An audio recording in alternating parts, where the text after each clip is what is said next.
kiss for you.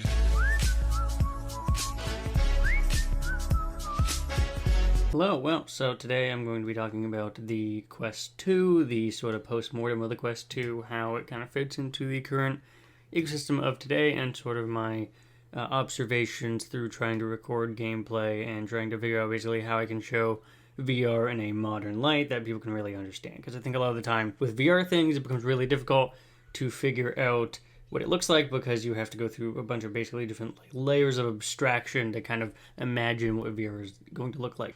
So I already talked about kind of the differences between the Quest 1 and Quest 2 in my previous video on the price changes. Important to note on the price changes, currently, they're no longer a problem.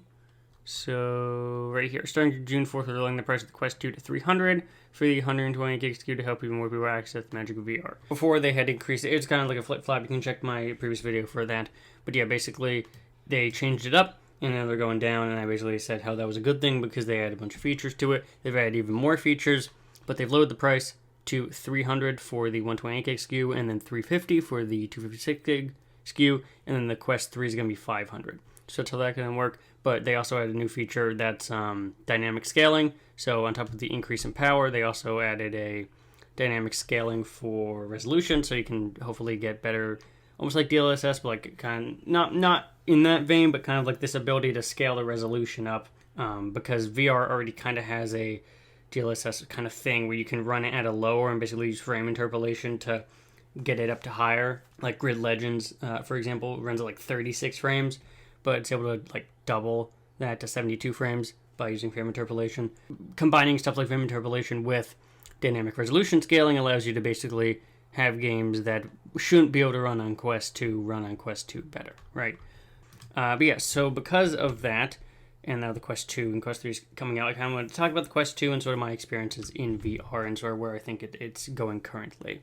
It's really hard to record VR footage just in general because all the methods you typically use to record VR footage don't work that well in terms of displaying what VR is and also like the behind the scenes. So this is using... so this was connected through Steam VR. So what you basically do for here is you have your normal headset. You plug it into your PC via any type of cable. You then say yes to allowing Quest Link. Then allow Quest Link on your headset. It'll pop up on your computer, the Oculus app. It'll set that up. And then from that Oculus interface on your headset, you can then enter Steam VR by either going to your computer and opening it or opening it through like a shortcut. So then you're in the Steam VR sort of third home technically for this kind of thing because you have the main Quest home, you have the Oculus home for PC games, and then you have this Steam VR home.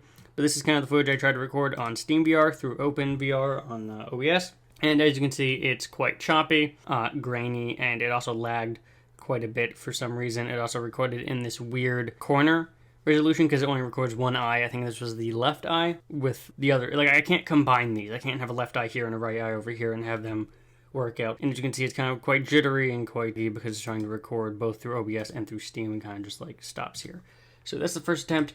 As you can see, I have a lot of attempts here. The most successful was with a window capture. This is recording Half-Life Alyx, I believe. Even though it was quite laggy, I was able to eventually record some of the surrounding area through Half-Life Alyx and kind of show you what like a PC VR game might look like through here. Obviously, I can run this normally without recording and then recording kind of tanks because I basically have to record through OBS, but like through the headset because there's a way you can go through like desktop mode on the Oculus thing, so I can record through that. This was the most successful window capture, and it still had some issues with frames and stuff.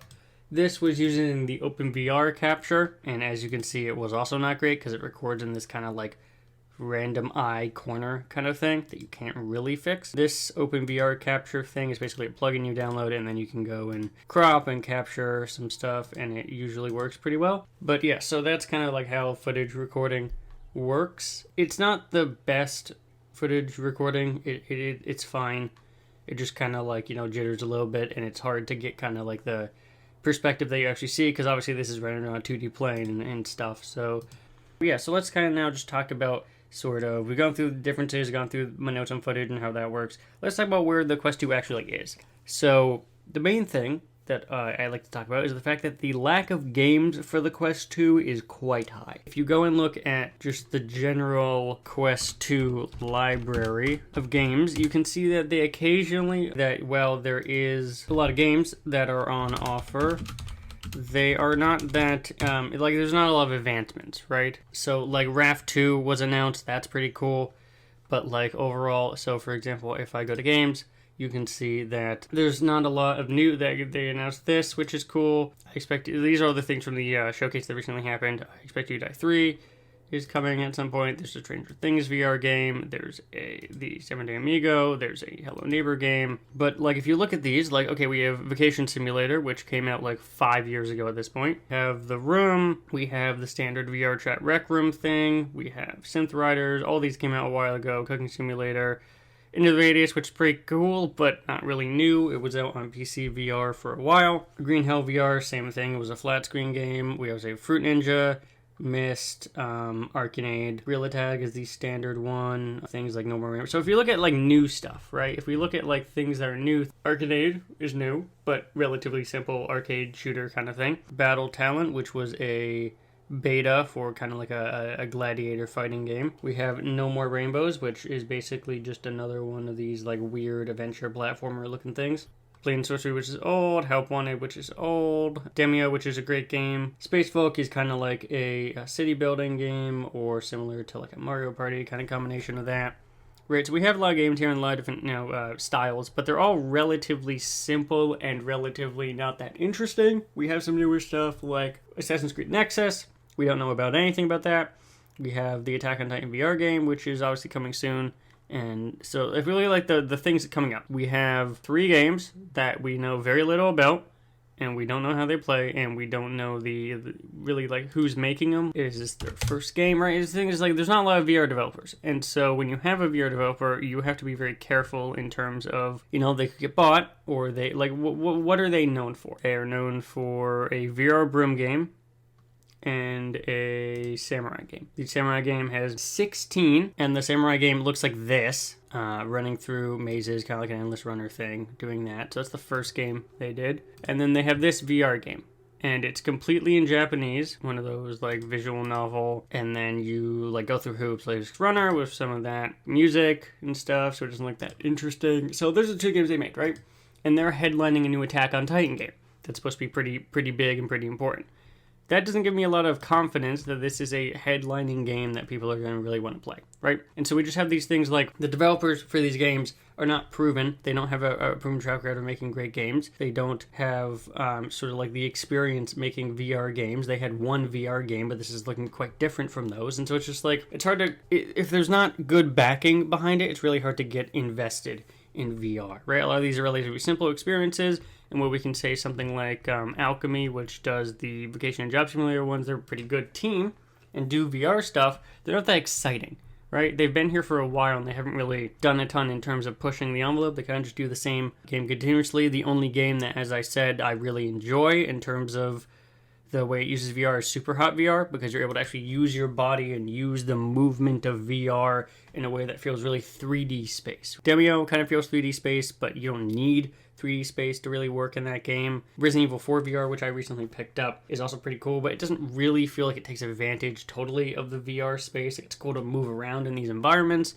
but that's, not really a staple. And I think that's important because Superhot and Resident Evil 4 are inherently 2D games that got ported to a 3D space, but I think Superhot generally uses the ability to move in 3D the best out of basically any game I've seen here, which is a shame because there should be better games. And this is obviously just on the Quest store, but if you look on Steam too, like let's look at Steam, right? And let's look at the VR section on Steam. And you can see the VR section on Steam under categories, VR titles, is not that, we had Vertigo 2 come out a couple days ago, but overall it's like not that, like look at featured. Okay, so we have popular titles. We have F1, Flight Simulator, Assetto Corsa, VR Chat, Payday 2, which I guess has VR support, Beat Saber, The Forest, Backrooms, a bunch of racing games, basically the only racing games, and let's look at top sellers. The top sellers are the same top sellers that have been here forever. VR Chat, Beat Saber, Gorilla Tag, Blade & Sorcery, Walking Dead, Rec Room, Bone Lab, Half-Life Alyx, Pavlov, right? The only new ones in here are this Ghost of Tabor one, and the only reason that's here is because it's new. It looks like an interesting kind of just standard shooter to replace. Yeah, it's a VR-only FPS PvE and FPS PvP and PvE survival game inspired by Tarkov and DayZ. Yeah, so it's one of those, right? Does it have a future? Maybe. We can check the Steam charts of it. Ghost of Tabor has 214 people online with an all-time peak of 1,000. Now, that might seem low, but we have to compare it to other VR games. So I think probably is Pavlov still the most popular, 329. All-time peak of 3,000. Go Half-Life Alyx. What did they have? 425, peak of 42,000. So this is obviously pretty high up. So even the games that people think are really big, right, and like do a ton, Bone Lab, for example, had 11,000 people. But that was at the peak, and now it's at like 194. And these aren't like multiplayer experiences, obviously, but it's just going to show you like these are small numbers. And so it's just like, you know, the VR doesn't really compete on that same level. And so if you look at the top-selling games, it's the top-selling game, but it still only has, you know, a couple hundred people playing it. Let's see. Yep, Boneworks, Walking Dead, Elder Scrolls. Vertigo 2 is the only one that I've seen any kind of real hype for or real interest in. 33 people playing it, 300 people max. This is only available on here, so a max of 300 people played it. Like, these are really small numbers. You'd think these are dead games, and yet they're not, because they're the most celebrated part of the medium right now, which is sad, right? Like this is not inspiring confidence in, you know, the ability of this long term. So in terms of lack of games, I think definitely that's a big thing. So now we're going to talk about the lack of useful features. VR has tended to stagnate in terms of the feature. It started off with being very interesting features with, like, you know, hand tracking and that kind of stuff. It's gone to a point now where it's not, hand tracking isn't useful.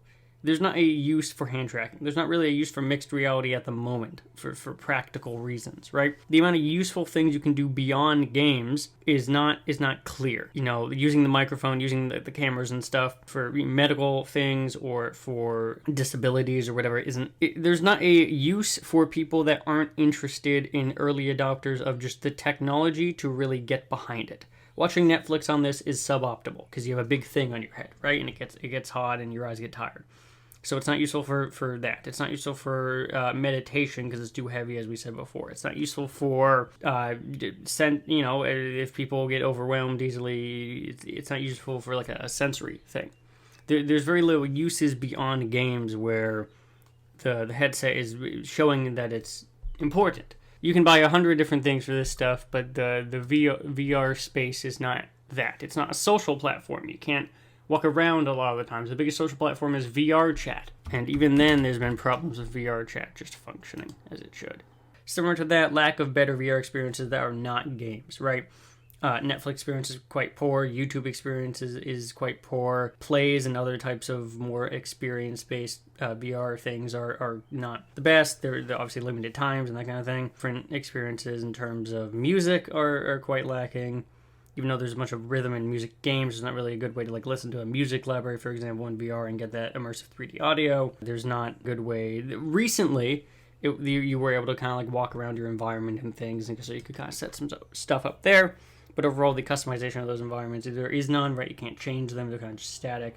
And so overall, it doesn't really feel like a very flexible environment. It feels like you pop it in, you go to whatever app you're going to.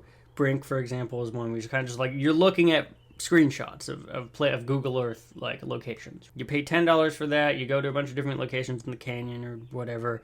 You look at them and then you leave. And that's about as best of an experience. And that's a highly rated app. That's like a 4.7 out of 10. That's a highly rated. People really like Brink. Travel app. It's you look at it and you're like, cool. Here's Brink. It's $15 and it has like 20 locations and people are like, this is fantastic. And I'm like, yeah, it's cool, but it's literally just screenshots. So you have a bunch of things here, you pick it, you can take pictures with people, you can move around, but it's just screenshots of locations. That's all it is. The other thing I want to talk about is the fact that the biggest leap currently, which is the PSVR2, is tethered. That's not a problem for me or for a lot of people. I don't have it currently. I'd like to test it at some point. Is that a problem? No, but it does mean that the big leaps in terms of pancake lens visibility, in terms of price, in terms of clarity of how it looks, in terms of, you know, power and all that stuff, it's really dependent on being tethered to another system to provide it power. And while that's good, and this is a very traditional headset style, it's not really that useful in terms of getting people in the mainstream. You have to buy a PlayStation, which is primarily, unlike Xbox to this point, seen as a gaming console rather than a home media device. It can still play Blu-rays and stuff, but it doesn't really feel like it's meant for that. And there's not a lot of VR experiences that make people really want to buy this. This is not selling well. Like, it's not selling as well as the old PSVR, which is because this is older, and I mean, in terms of, you know, like a maturity of the market, and that one's newer, and so people were really hyped for it. Didn't really do a ton. They're trying again. I'm glad it exists here. It's a big leap, but it's not the leap into mainstream. And I think in order for this to work, you need experiences like Brink, but experiences that are worth something. Brink is not worth anything. It is a fun thing you just toy around with, and it should be free, and it's $15 because making stuff for VR is hard. And that's why this thing needs a lot of support, and we have yet to see if that's actually going to get here. The other problem with PSVR2 is that it's not really becoming mainstream because it's segmenting the audience again. It's not just VR, it is PlayStation VR2 VR,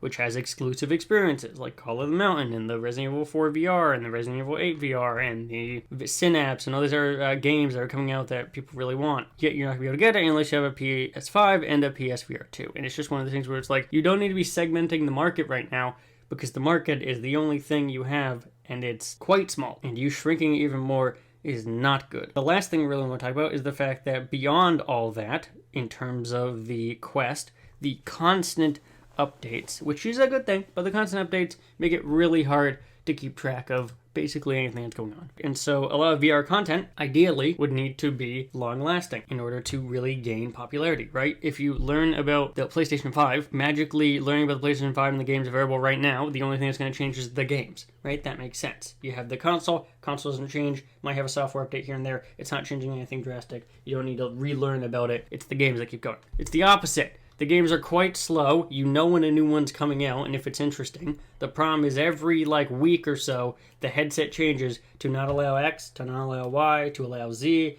You're no longer supporting some games on Quest 1. You are no longer supporting games on Quest 2 when that Quest 3 eventually rolls out for long enough. Prevent refunds from a couple games. You make some games free to play. You update the software so that you can't filter anymore. You update the software so that you no longer have developer options, right? Like, there's just so many things that prevent Quest sort of system from really being a staple. Right? This is another system. It's great. It's going to have the same problems the Quest 2 did, which is the lack of games, the lack of experiences. The Metaverse Social Hub thing is not working. You have constant updates that try to make it better, but don't make it better because they have nothing to add. They keep changing things, and it's not useful. You need an ability to be consistent throughout a lifespan. That's why the PS4 did well. That's why the Xbox didn't do well. It needs consistency. If I bought a PS4 Slim in 2015, it's that same PS4 I bought in 2015 now. It didn't change. There's no new crap to involve. Is it cumbersome because it's 2015 crap? Yes. However, it's static. It's there. It's why the Switch is doing well too, right? It's not constantly changing and doing this and doing that and all that stuff. It's not cumbering you to use it. Every time because I don't use the Quest 2 that often, every time I boot it up, I have to go through the sign-in again usually because the logout session expired. I have to go and update it twice usually, the controllers and the software, and then I have to update my games. And so no matter what I do, I can't just pop it on and play something. I gotta go through. Sometimes the games don't show up because it's been too long, so I have to reload all the icons and stuff. And sometimes games say, oh, give me a sec, and it'll update, but then the thing won't show it updating. Like, it'll just be stuck and then it actually updates. And so it's just kind of like a mess in terms of use. It doesn't feel very streamlined in that case. So overall, I think they need to just be consistent. I don't want the Quest 3 to change much from launch. I want it to be this thing, have the features it has, and stay that way so developers can actually get comfortable and start making experiences that matter. So that's my ultimate takeaway here. If you want more of this kind of stuff, subscribe, all that stuff. But yeah, that's just my thoughts on the matter.